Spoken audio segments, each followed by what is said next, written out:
Hi everyone, my name is Cynthia. I work here at HistoryMiami Museum and I am the school programs manager. Right now we're in an area called the Fort, that's how we call it. We talk about places like St. Augustine here, and so we've got a replica of the Castillo de San Marcos, which is the fort that's actually in St. Augustine. It's kind of cool, you can go inside and see what it's like to be inside the sentry box of one of these kinds of forts. And the purpose of a fort was really to protect your territory. So if you were Spain, for example, you would have wanted to protect your land and anything you had on that land from passing ships. And so a fort like this could be really useful because you could have cannons, have one just around the corner, that you could use to defend your territory from those passing ships. But another really interesting thing about the Castillo de San Marcos is that it didn't really operate alone. About 2 miles north of the Castillo was a place known as Fort Mose. And it was a fort inhabited almost exclusively by formerly enslaved people who had escaped from the British colonies to the north. So places like Georgia and South Carolina.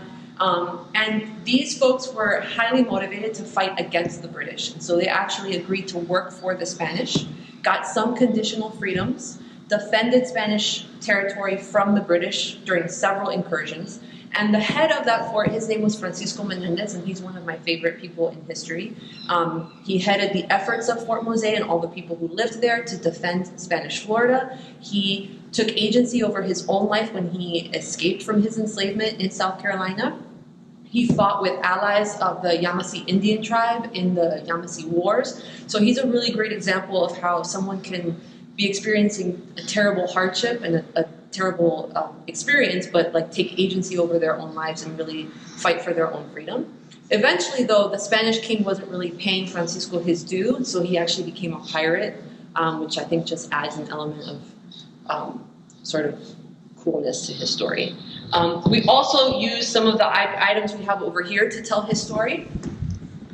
It's a larger story of slavery in North America, and especially here in Florida, and what that really meant. And so it was a system of trade and economics, and it really was sort of like just one part of a larger economic system. So a map like this one can show you that there were lots of things being traded, not just people who were being enslaved and traded, but then all the products that were being produced.